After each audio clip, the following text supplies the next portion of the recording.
সুপ্রিয় দর্শক, শুভ সন্ধ্যা। আপনারা দেখছেন বঙ্গনূর নিউজ। এই মুহূর্তে আমি আপনাদের সঙ্গে সোহানা ইয়াসমিন। আবার অন্য মামলায় ফাঁসতে পারে, জেল থেকে মুক্তি পেয়ে নতুন আশঙ্কা কপিল খানের। অনেক টানাপোড়েনের পর জেল থেকে ছাড়া পেয়েছেন, কিন্তু তারপরও নিশ্চিত হতে পারছেন না উত্তরপ্রদেশের চিকিৎসক ডক্টর কপিল খান। তার আশঙ্কা যোগী সরকার আবার অন্য কোনো মামলায় তাকে ফাঁসিয়ে দিতে পারে। মথুরার জেল থেকে ছাড়া পেয়েছেন তিনি। ছাড়া পেয়ে ফের উত্তরপ্রদেশের মুখ্যমন্ত্রী যোগী আদিত্যনাথকে তোপ দেখেছেন কপিল খান। जुडिशरी ने एक बहुत अच्छा डिसीजन दिया है। वो मेरा ऑर्डर ले आना।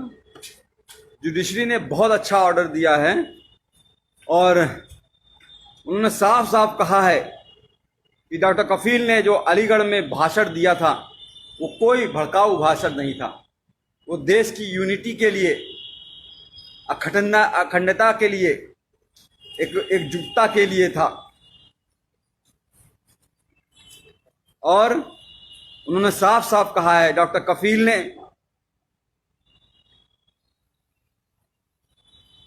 हेल्थ पे बात की है, एम्प्लॉयमेंट पे बात की है, एजुकेशन पे बात की है, रोटी कपड़ा मकान पे बात की है।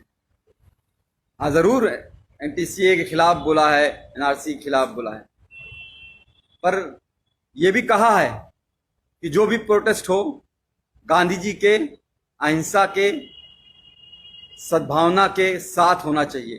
कोई हिंसा नहीं होनी चाहिए।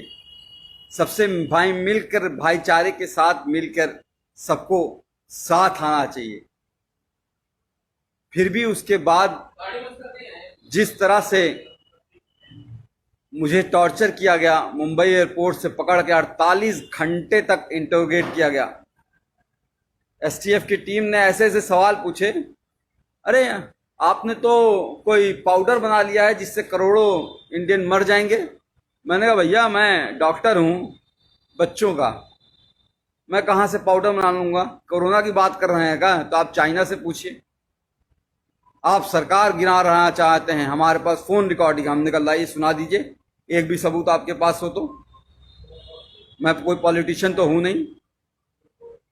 आप जापान गए थे, मैंने कहा हाँ, पाकिस्तान क्यों नहीं बोल दिया?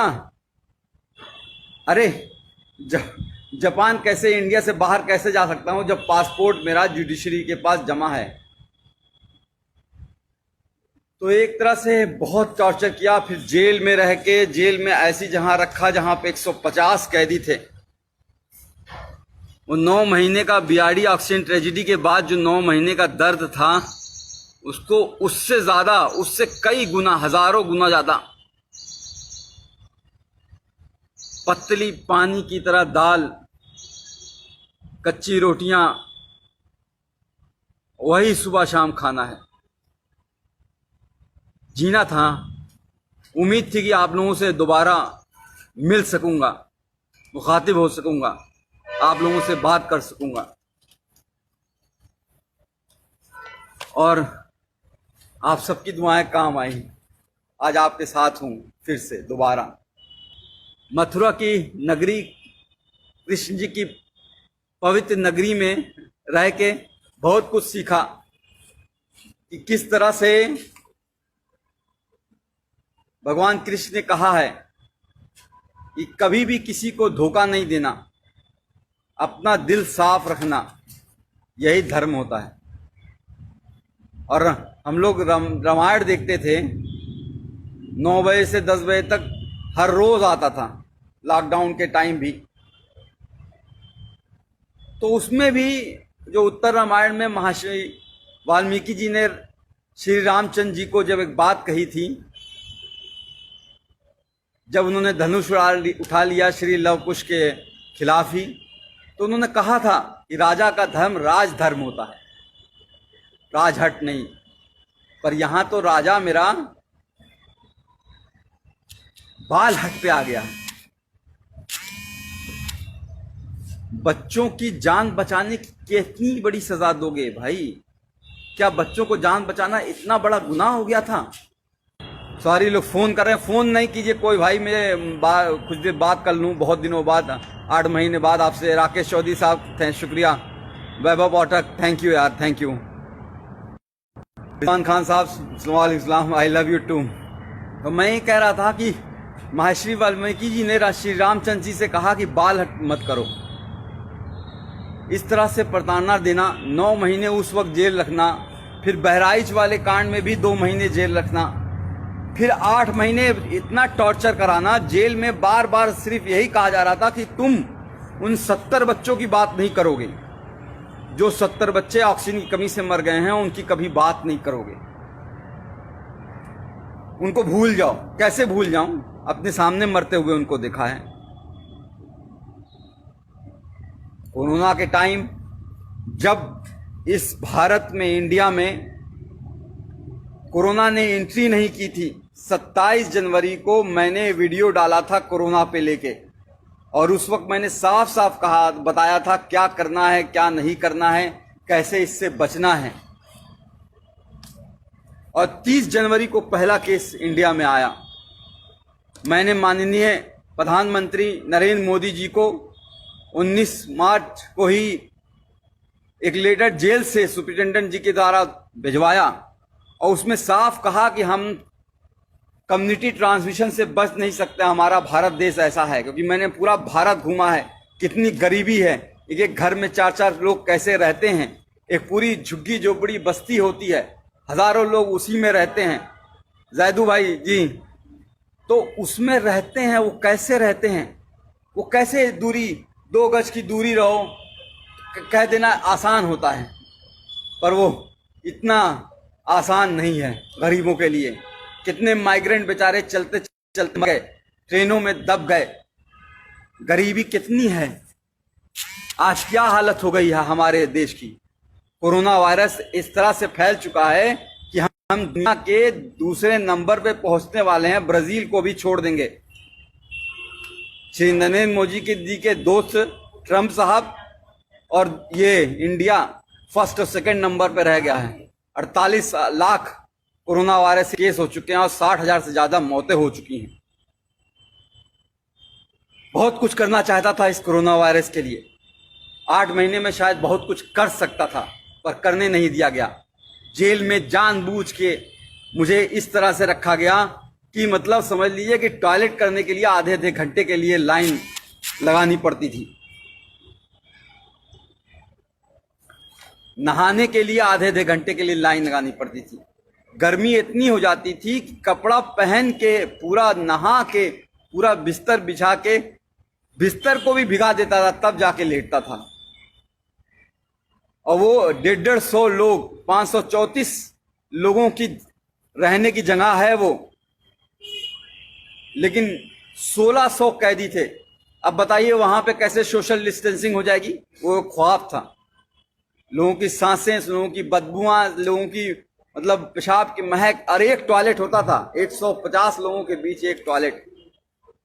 किस तरह से जिंदगी गुजरी है। और एक बात बता दूं, सिर्फ मैं नहीं सफर किया हूं, पूरी फैमिली को हरास किया है। पूरी फैमिली को जिस तरह से प्रताड़ित किया गया है उसका कोई बयान नहीं है। गोपाल दीक्षित जी, शेखर जी, मैं हायस कर रहा हूं अपनी सेहत, अब तो कुछ बनाऊंगा।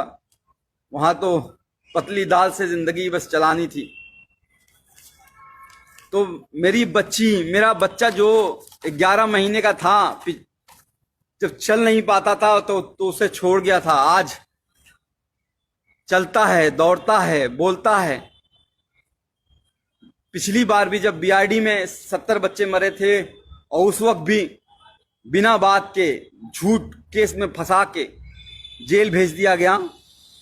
और जब 9 महीने बाद हाई कोर्ट ने कहा कि अरे डॉक्टर कफील की कोई गलती नहीं थी, इंक्वायरी रिपोर्ट में आ गया अरे डॉक्टर कफील की कोई गलती नहीं थी, तो भी जब बाहर आया तो मैंने अपनी बच्ची को चलते हुए देखा। उस वक्त भी अपनी बच्ची जब वो को छोड़ के गया था तब भी वो 11 महीने की थी, चल नहीं पा रही थी और बड़ी हो गई थी। आज मेरे दोनों ही बच्चे, मेरे ही दोनों बच्चे, मैं खुद अपना बाप होके, मैंने दोनों बच्चे, मुझे बाप पापा का मतलब नहीं समझते हैं, अब्बूजान का मतलब नहीं समझ पाते हैं, पिताजी का मतलब नहीं समझ पाते हैं। ये दर्द है। मेरी माँ 65 साल की बूढ़ी होके हाई कोर्ट और सुप्रीम कोर्ट के चक्कर लगाती रही, तब जाके ये जीत हुई है।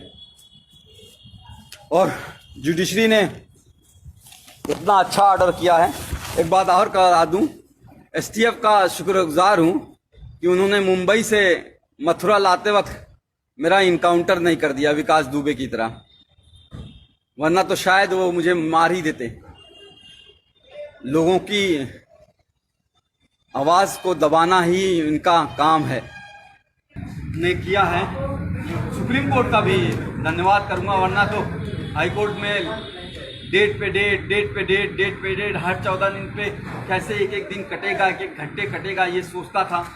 कैसे वो टाइम आएगा जब वो मैं बाहर निकल पाऊंगा, तब मेरी जज मेरी कोई बात सुनेगा। इसलिए हम लोग सुप्रीम कोर्ट, मेरी माँ 65 साल की बूढ़ी माँ सुप्रीम कोर्ट गई, और मैं सुप्रीम कोर्ट का शुक्रगुजार हूँ जो उसने कहा कि 15 दिन में फैसला सुनाओ। और मैं चीफ जस्टिस गोविंद माथुर जी का हाथ जोड़ के शुक्रगुजार हूँ जो इन्होंने इतना अच्छा ऑर्डर दिया 15 दिन के अंदर ही, जिसमें साफ साफ लिखा है कि एमबीबीएस करने के बाद 2016 में मैंने ज्वाइन किया था, 2017 में घटना हुई थी।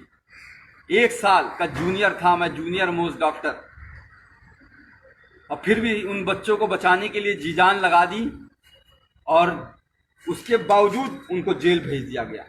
और ये नहीं, इसके अलावा नहीं, the petitioner and his other family member including the detainee were continuously harassed and victimized by the state authorities including the district administration Gorakhpur by several means।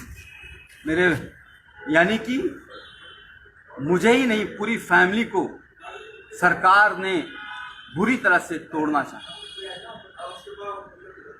मेरे भाई पे गोली मारी गई थी, आपको याद होगा शायद, वहाँ पे जहाँ पे चीफ मिनिस्टर खुद मौजूद रहते हैं 500 मीटर दूरी पर। आज 3 साल होने जा रहे हैं उस बात को, एक भी कोई गिरफ्तारी नहीं हुई, कोई चार्ज नहीं हुआ है। बहरहाल आते हैं हम एएमयू के जो लोग कहते हैं कि भाषण मैंने गलत दिया था, उसके बारे में कहते हैं कि मैंने भड़काऊ भाषण दिया था। कहते हैं कि मैंने 2 धर्मों के बीच, 2 रिलीजन के बीच एनमिटी, हेट्रेड, वायलेंस फैलाने की कोशिश की। पूरी स्पीच लिखी है उन्होंने, पूरी speech, the version of the speech, पूरी स्पीच लिखी है, एक एक लाइन लिखी है कि जो मैंने बोला है। और उसमें उन्होंने कहा है कि मैंने ऐसा कोई बात नहीं की थी जो कि किसी भी धर्म के बीच में नफरत फैलाए। मैंने बात की थी देश की अखंडता की, यूनिटी की, सद्भावना की। मैंने बात की थी एजुकेशन की, हेल्थ की, एम्प्लॉयमेंट की, इकोनॉमी की, रोड की, हाउसिंग की। मैंने बात की थी उन 70 बच्चों की जो बीआरडी में मर गए हैं। मैंने बात की नहीं उन 8 लाख बच्चों की जो इंडिया में मर गए थे उस साल। मैंने बात की थी कि हमारे 50% बच्चे कैसे कुपोषण का शिकार हैं। मैंने बात की थी कि इंडिया कैसे एड्स और HIV का हब बनता जा रहा है। मैंने बात की थी कि 72% ऑफ पॉपुलेशन हमारी अभी भी हेल्थ स्ट्रक्चर वहाँ पे है ही नहीं। आज हालत दिखाई दे रही है ना। आज कह रहे हैं हम इतना जीडीपी खर्चा करेंगे, 1% जीडीपी खर्चा होता था। एक गरीब को इलाज नहीं मिलता है और मर जाता है तो बेचारे कंधे पे लाद के लेके चले जाते हैं। उसके लिए लड़ा था, कैंप किया, पूरा इंडिया घूमा, 103 कैंप किए, 50,000 बच्चों को देखे, मुफ्त में दवाइयाँ दी। अकेले नहीं किया, बहुत से डॉक्टर्स, बहुत से लोग मेरे साथ शामिल थे, बहुत लोगों ने साथ दिया। पर हुआ क्या, उसको भी दबा दिया गया। इस कोरोना टाइम के मैं जब रियली काम कर सकता था, शायद कोई नई दवा खोज सकता था कोरोना के खिलाफ, शायद कोई नई वैक्सीन खोज सकता था, टीका खोज सकता था, उस वक्त जेल में डाला। बहरहाल बाहर आ गया हूँ, कोशिश करूँगा और फिर से मुख्यमंत्री योगी आदित्यनाथ जी से निवेदन करूँगा कि मुझे नौकरी पे वापस ले लें। 3 साल से सस्पेंड किए हुए हैं। कैसे ज़िंदगी चल रही है, कैसे फाइनेंशियल कंडीशन है, आपको बता नहीं सकता। सुप्रीम कोर्ट और हाई कोर्ट की फीस कैसे भरी गई है, बता नहीं सकता। घर नहीं गया हूँ, गोरखपुर नहीं गया हूँ, क्योंकि लोग कह रहे हैं कि सरकार अब भी किसी न किसी केस में फंसाने की कोशिश कर रही है। फिर से कुछ कर दें या इनकाउंटर कर दें, मरवा दें। हो सकता हो आपके बीच में ना रह पाऊँ, हो सकता हो ये हमारी और आपकी आखिरी मुलाकात हो।